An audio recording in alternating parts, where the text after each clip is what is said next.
Ei você, leitor e leitora do Portal do Holanda, eu sou Humberto Amorim, estou de volta para nesta gloriosa sexta-feira. Toda sexta-feira é gloriosa, não é? Essa história de sextou, etc, etc. Mas hoje, aqui no Hora H, nós vamos deixar um pouquinho, um tiquinho só, a descontração da sexta-feira, vamos deixá-la de lado assim um pouquinho para falar de um assunto muito sério.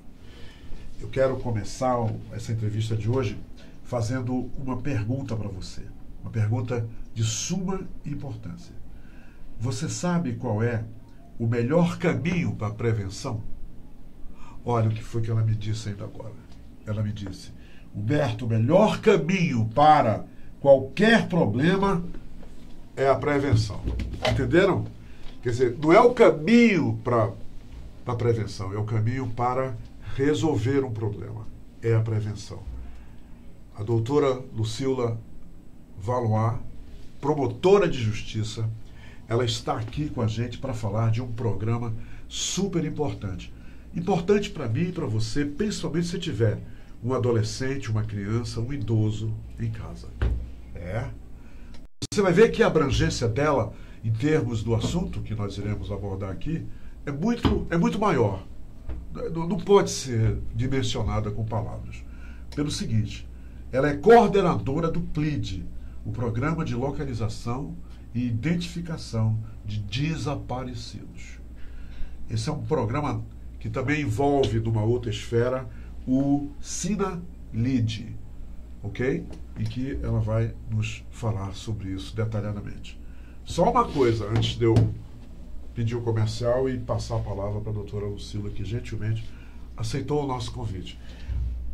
Não esqueça que o melhor caminho para qualquer problema é a prevenção. Ela vai nos dar uma aula de prevenção, como evitar problemas. Por exemplo, agora, no trido, aí nas festas momescas que vão começar a partir de hoje, hoje já é sexta-feira agora, então a partir de hoje vai todo mundo, muita gente vai cair na gandaia e prevenir para não ter dor de cabeça depois é muito bom. Principalmente em relação a perder, ao desaparecimento de um ente querido nosso que traz muito problema. Meu Deus, como traz. Vamos ao nosso comercial rapidinho, 15 segundos eu volto e a doutora Lucila vai nos dizer tudo sobre essa questão de resolver esse problema de desaparecimento, que aqui em Manaus todo dia desaparece gente, tá? Todo dia. Volto já. Se quero te amar e te amar e te amar muitos anos, cuida bem de mim. Então misture tudo dentro de nós. Muito bem, eu estou de volta.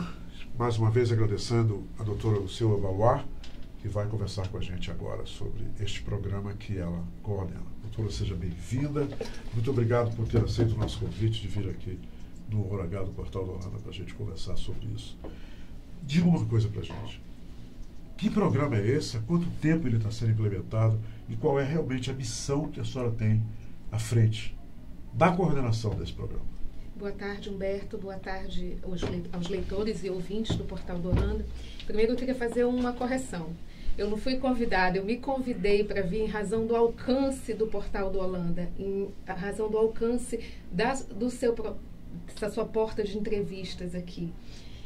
O PLID, que é o Programa de Localização e Identificação de Desaparecidos, ele é um programa do Ministério Público do Estado do Amazonas, criado em outubro do ano passado. Ele foi criado em razão de um termo de adesão que o Ministério Público Estadual assinou com o Conselho Nacional do Ministério Público. O Conselho Nacional do Ministério Público possui o SINALID, que é o Sistema Nacional de Localização de Indivíduos Desaparecidos, e todos os estados da federação aderiram a esse sistema criando em seus estados os PLIDs. Mas a ideia é que se tenha um único banco de dados, que é nacional. Então nós, o Amazonas, o Rio de Janeiro, São Paulo, Goiás, todos alimentamos o mesmo programa, na intenção de localizar os nossos desaparecidos. Sendo um programa tão recente, eu não imagino que vocês já tenham definido o banco de dados, mas some muita gente em Manaus. Sim, e essa questão a gente está alimentando com os dados das pessoas que desaparecem hoje, que desapareceram ontem. Tudo isso está sendo alimentado, mas vai ser alimentado também, está sendo alimentado com o passivo. Porque enquanto uma pessoa que desapareceu não é encontrada, ela está desaparecida. E o Estado tem o dever de procurar essa pessoa.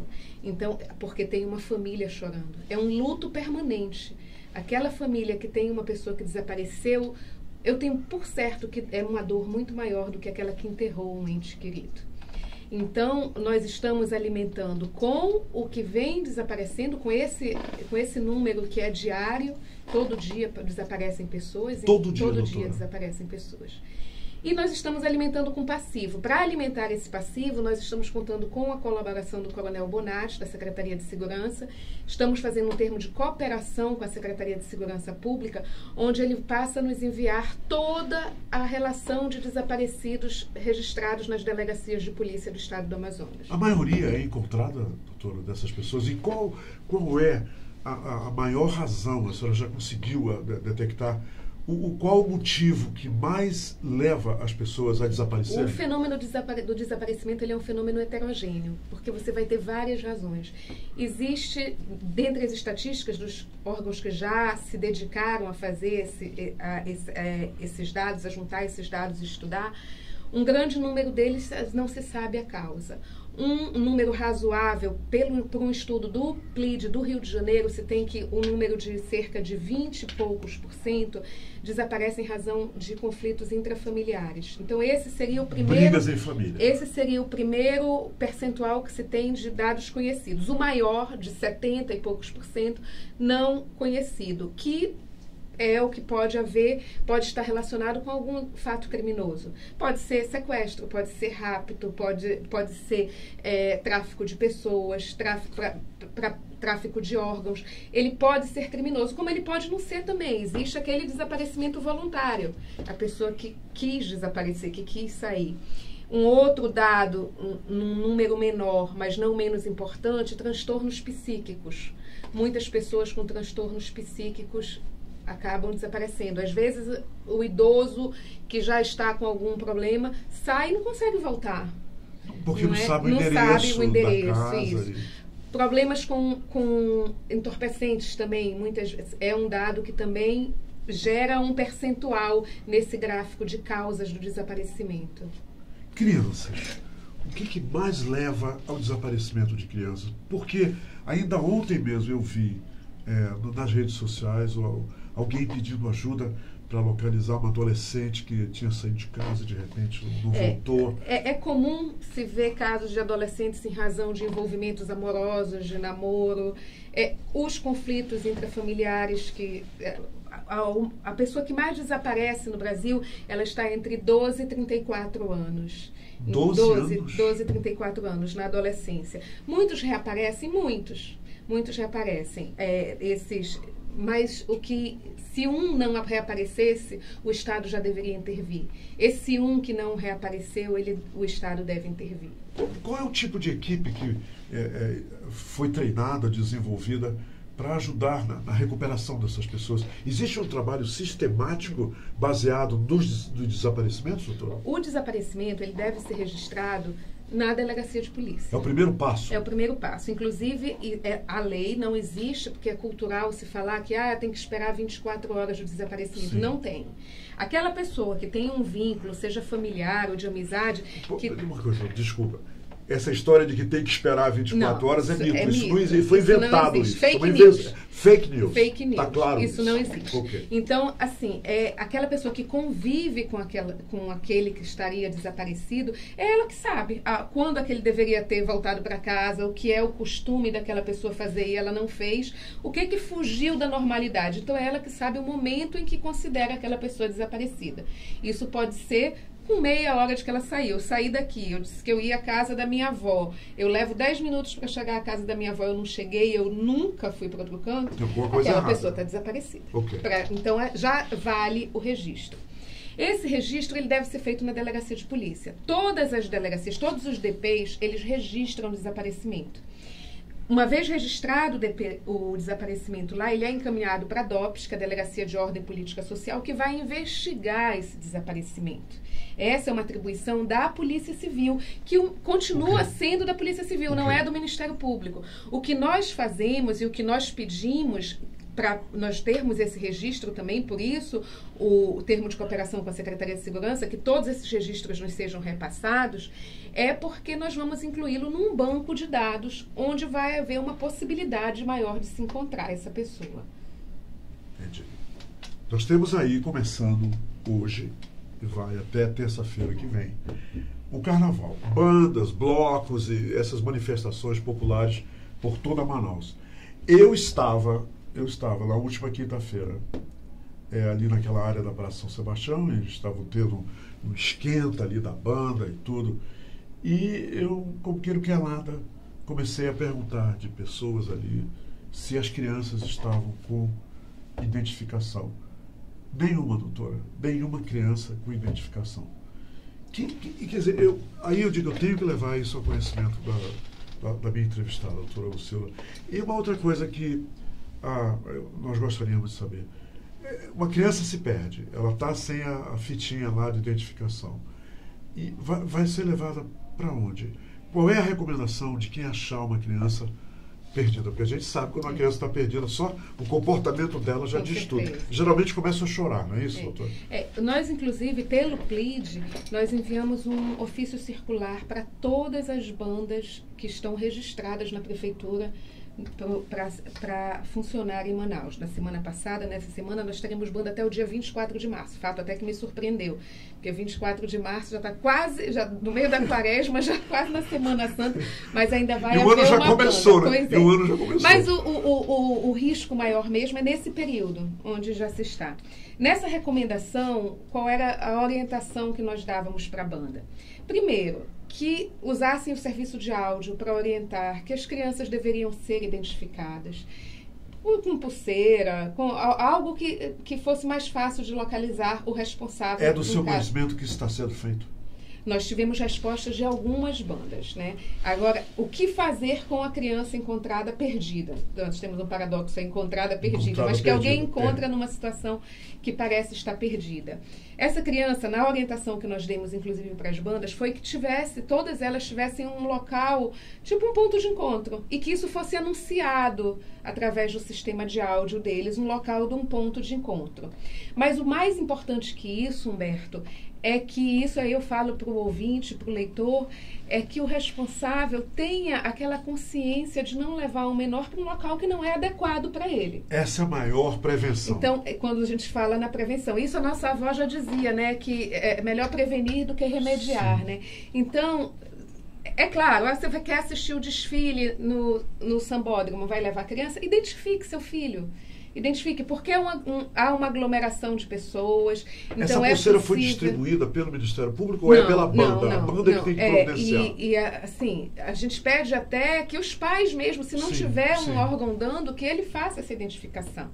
Né? Então, mas uma vez encontrada essa criança, se tiver esse local, a banda funcionando, tendo um ponto de encontro, ela deve ser levada para lá. Essa criança não sendo reclamada pelo responsável, que deve comprovar ser o responsável para levar, por óbvio, ela vai ser levada para o serviço de acolhimento. Isso, quem faz isso? O Conselho Tutelar. Então, o Conselho Tutelar, ele atua e deve atuar fiscalizando a frequência de menor, né, que tem que estar com o responsável. Se estiver no local, deve estar com o responsável. Se for desfilar o menor, ele tem que ter autorização do juiz da infância e juventude. Ele não pode sem autorização. Então, o sistema jurídico, legal, ele existe, é preciso que se adeque a ele. O mecanismo de fiscalização e os conselheiros tutelares são orientados do que eles devem fazer em cada situação. Os pais podem ser enquadrados no caso de, por exemplo, acham uma criança de 12, 13 anos perdida ou até com menos idade e os pais não estão presentes. A criança foi para lá com um amiguinho ou amiguinha. Qual é o que será feito para os pais? É claro que terá que ser analisado o caso concreto, mas essa criança de 12 anos, ela não pode estar sozinha. com um amiguinho. Não pode. Não então, pode, não é? Não, Não não pode. pode. Então, aí, isso sim... Pior ainda, sem identificação. Sem identificação, nada. sem nada. É. Qual é a idade que uma criança, que o menor, já pode retirar a sua carteira de identidade? Não, a identidade pode ser retirada desde o nascimento. Isso é feito automaticamente. Basta que se procure. O que o PLID pretende fazer, e é mais uma política que, como nós somos muito recentes, mas é algo que nós queremos fazer juntamente com o Juizado da Infância e Juventude, com as promotorias da Infância e Juventude, na pessoa da doutora Nilda, da doutora Vânia. Nós já conversamos sobre isso, para depois do Carnaval tratarmos de tentar fazer com a Secretaria Municipal de Educação e com a Secretaria Estadual de Educação um mutirão para que se busque tirar a carteira de identidade de todos os adolescentes na rede pública de ensino. Como é feito o mutirão da segunda via, né? Tem sempre o mutirão para a segunda via, mas eu ainda não vi o mutirão para menores, para carteira de identidade. E é muito importante, porque numa situação dessa fica mais fácil. Às vezes, uma criança desaparecida, o pai não tem nenhum dado, vai dizer, não, certidão de nascimento, mas não tem um registro, nada. Então, isso facilitaria. Eu poderia assumir, então, doutora Lucila, que a grande maioria das crianças que vão estar nessas bandas e esses movimentos populares não tem uma carteira de identidade, elas estão ali? Que não. E o que deve estar escrito, então, doutora, nessa pulseira? Nome do o que a banda tem que escrever aqui? Nome do responsável e do contato do responsável. Existem casos aqui em Manaus que sejam do seu conhecimento de criança ou crianças que desapareceram, que nunca mais foram encontradas? Nós temos um caso emblemático, né, da Sara Ruana, já há alguns anos, já há mais de 10 anos. Ela ia à padaria, acho que 2007, salvo engano, não tenho certeza. Ela estava indo à padaria, o pai saiu em seguida para ir acompanhá-la à padaria e ela nunca mais voltou. Até hoje. Ontem Esse é apenas um dos casos, existem outros, sim, mas esse é o mais emblemático. Desapareceram e até hoje não acharam a criança. Mas esse é o grande trunfo do PLID. O que é que o PLID é, além de... Ele não é só um banco onde se registra o desaparecimento. O Ministério Público, você me permite? Claro, por favor. O Ministério Público, ele atua em vários ramos na sociedade, que atende a sociedade. Então, nós atendemos abrigos de idosos, instituições de longa permanência, casas de acolhimento de crianças, atendemos moradores de rua, hospitais, tudo. Então, qual é a ideia do PLID? Nós registramos o desaparecimento, mas nós registramos também aquele, por exemplo, aquele idoso que está num abrigo, numa instituição de longa permanência, tem registrado o nome dele lá, mas que um familiar nunca procurou, que nunca foi procurado por familiar. Ele é registrado também. Esse idoso que está numa casa de acolhimento dessa, ele pode ser um desaparecido de outro estado. Ou, às vezes... Ele mesmo pode até não se lembrar nem lembrar. Mesmo se ele não tiver identidade, não tiver nada, o PLID atua no sentido de tentar, com os dados físicos, com as características físicas daquela pessoa, colocar ele no programa, porque ele pode ser procurado. E aí há esse cruzamento de dados, que é isso quem faz para nós a informática, né? Felizmente, isso não seria possível, claro, se não fossem os dias atuais. Não só disso, tanto morador de rua, hospital, quantas vezes não são encontradas pessoas que em atendimento hospitalar, né, e que não tem. Essa pessoa vai entrar no Sinalid, através do PLID, e aí pode ser que ela seja encontrada. Uma outra coisa que acontece muito, corpos não identificados, que são enterrados como indigentes. É preciso, e isso nós vamos incluir na conversa com o Coronel Bonatti, da Secretaria de Segurança, porque muitas vezes isso aconteceu em São Paulo. O Ministério Público ganhou uma ação na Justiça de São Paulo em razão de pessoas enterradas como indigentes, cujo desaparecimento havia sido registrado pelo familiar numa delegacia. Por que isso acontece? Porque os órgãos não conversam. Não há interlocução entre os órgãos. Então, isso acontece no Amazonas? Eu não tenho nenhum caso para lhe dizer, mas é possível que aconteça. Então, como nós estamos alimentando o sistema, nós queremos evitar que isso venha a ocorrer. O que é? O ML já nos passa diariamente a relação de todas as perícias realizadas. Então, quando os corpos não identificados lá, é uma tatuagem, essa pessoa vai para o sistema. A gente tem uma pessoa com essa característica, com uma tatuagem aqui assim? Tem, não tem? Contacta o familiar dessa pessoa para ver se ela é encontrada. Doutora, eu li ontem aí nas mídias e tal, 3 crianças abandonadas em casa, estavam lá, vulnerável que chamam, né? Os vulneráveis, pela mãe. A mãe saiu e deixou as crianças. E uma senhora, leitora do Portal do Holanda e do Hora H, ela me perguntou o seguinte, dona Lídia, ela me pediu para lhe perguntar que se nessa época do carnaval muitos pais fazem isso, deixam as crianças trancadas, se a senhora tem conhecimento disso, e vão para a festa, vão para as bandas, e o que deverá ser feito se o Conselho Tutelar, o Ministério Público descobrirem isso, que os pais deixaram as crianças trancadas, como essas crianças ontem, que está todo mundo lendo aí, foram encontradas famintas, sujas, e os pais tinham saído para se divertir. Quais são as sanções em relação aos pais? Elas devem ser levadas para o serviço de acolhimento através do Conselho Tutelar, é ele, né, que faz isso, e as providências criminais e cíveis com relação ao pátrio poder, tudo isso serão adotadas. É óbvio que dentro de um processo onde será respeitado o contraditório, os pais terão que ser ouvidos, mas com certeza o Ministério Público vai atuar. Eu estaria entrando numa seara que não é minha, mas isso eu posso lhe garantir, que com certeza o Conselho Tutelar vai instaurar esse procedimento e ele será encaminhado para o Ministério Público. A senhora pode se dirigir a esses pais que nesse momento estão se preparando para ir para a festa, pensando em deixar as crianças em casa? É importante que se lembre que quando é que a gente tem conhecimento disso? Ou quando um vizinho denuncia, ou quando acontece um incêndio naquela casa e a criança acaba sendo vítima daquilo e morre. Então, a responsabilidade com o menor é primeira e primordialmente dos pais. Então, se é possível se sair para um local onde as crianças é adequado para as crianças, elas podem ir, que levem. Se não, a criança tem que ficar em casa com uma pessoa responsável. Com uma pessoa responsável. Um adulto responsável. Que procure um parente, com alguém, ou então que não vá. Não é? Com certeza a prioridade é o bem-estar das crianças. A senhora mencionou há pouco os moradores de rua. E eu percebi, porque saí uma noite com turistas e vi na área do Mercadão muita gente dormindo na rua, naquela área. Que tipo de trabalho vocês fazem com eles, hein, doutora? Com relação ao PLID, nós estamos procurando, através dos órgãos municipais da prefeitura que fazem isso, o cadastro de todas essas pessoas. Eles têm esse cadastro para incluir no PLID, porque pode ser, como eu lhe disse, esse cruzamento de dados é nacional, eles podem estar em alguma situação de estar sendo procurado num outro estado. Isso pode ocorrer. Pode ser uma pessoa que veio do outro estado, está morando na rua em Manaus e não quer contato com os familiares, ou seja lá qual for a outra razão.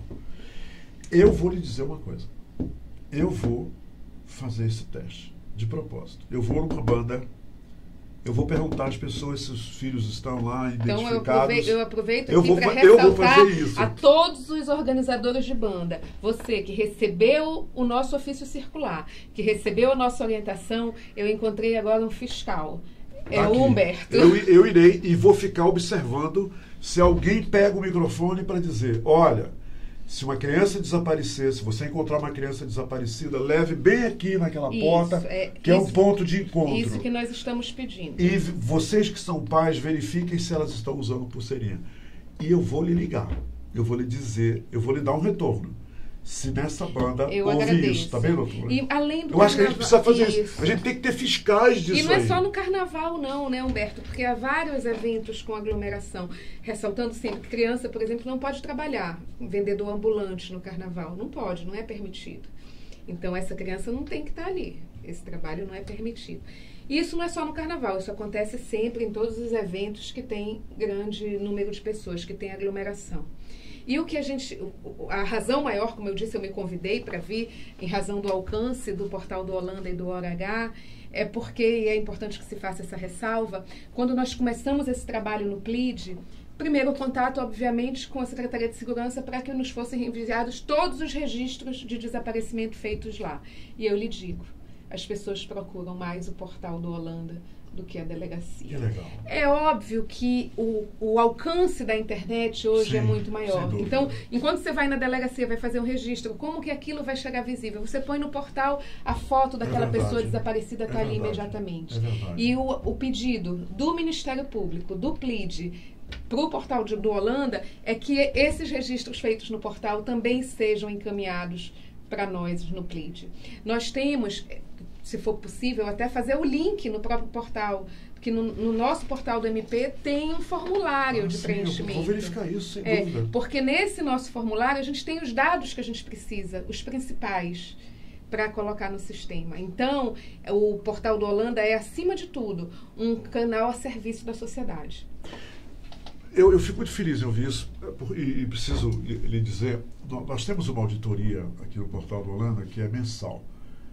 E essa auditoria em dezembro nos deu 20 milhões de acesso de páginas lidas e em janeiro 21 milhões. Então, eu concordo com a senhora. Eu acho que a gente tem que, de alguma forma, estabelecer, tornar mais sólida essa ligação entre o Ministério Público e o portal. Sim, porque quando eu digo no portal do Ministério Público, nós colocamos, e colocamos a foto para cima. Nós estamos no Instagram também, PLID AM. Qual é? PLID AM. PLID, não é? Isso, PLID AM. Nós estamos no Instagram, mas eu lhe digo, hoje o alcance é muito maior de quem já construiu uma história do portal. Claro. Então, o que é? Eu vou dizer, não, só vou colocar, só vai funcionar o desaparecido que eu vou registrar aqui, não, porque o meu objetivo é encontrar. O meu objetivo não é esse número, então eu tenho que me valer dessa trajetória. E as pessoas não precisam entrar em contato com o programa. Basta entrar no site do Ministério Público, www.mpam.mp.br. Tem um link PLID. PLID. Isso, PLID. Aí é só entrar lá e preencher o formulário. Doutora Lucila, feliz carnaval, tudo de bom e parabéns por esse programa maravilhoso. Muito obrigada. E eu lhe digo, aqui o Portal do Holanda está aberto para agregar qualquer tipo de qualidade e valor a esse seu programa. Muito obrigado. Eu agradeço em nome do Ministério Público. Um prazer tê-la aqui pela oportunidade. Bom carnaval a todos. Vou falar um negócio para vocês sobre ela. É o seguinte, eu resisti até agora. Ela é filha do Dr. Félix Valois, um baluarte da justiça e aqui no estado do Amazonas. Um homem público conhecidíssimo, já foi vice-prefeito da nossa cidade, é um homem de muito respeito, é um homem que deixou aqui com a gente, porque ele agora está no Rio de Janeiro se divertindo, tá? Lá com os netinhos dele. Um legado de exemplo, não só profissional, mas como amigo e como um pai, um avô de família. O Dr. Félix Valois, um abraço cheio de carinho para o senhor. Há tanto tempo eu não lhe vejo. Eu tenho uma foto dançando com ele, eu vou mandar para ela, tá? Nós dois na banda da bica. Saudade dele. Tudo de bom e feliz carnaval para o senhor, Dr. Félix Valois, aí no Rio de Janeiro. E para a senhora, feliz carnaval. Muito obrigada. Parabéns pelo seu trabalho. Muito obrigada. Ok, minha gente, por hoje é só. Feliz fim de semana. Hoje, a partir das 19 horas, já vou convidar a doutora Lucila também, tem o Happy Hour lá na Adega Grand Cru, com todo aquele jazz. Ali na frente do condomínio Efigênio Salles, do Mundi. Vá, tem gente lá de bem com a vida, gente que descontraída. Vá, você não... Lá não tem preocupação. E é tudo, olha, tudo assim. Bom final de semana. Identifique as crianças, identifique mesmo a quem deve ser identificado na sua família e vá pular o carnaval com muita consciência, com menos bebida e com mais alegria. Tá bom? Feliz carnaval para todos. A gente só volta agora na próxima quinta-feira. Eu também vou me divertir um pouquinho, tá? Então, na próxima quinta-feira, o Hora H estará de volta com o fotógrafo Ismael Silva, na Quinta Cultural. Tá bom? Tudo de bom para vocês e que vocês estejam na quinta-feira, depois que passar o carnaval, melhor do que vocês estão agora. Sem problemas. Sem problemas. Fiquem com Deus.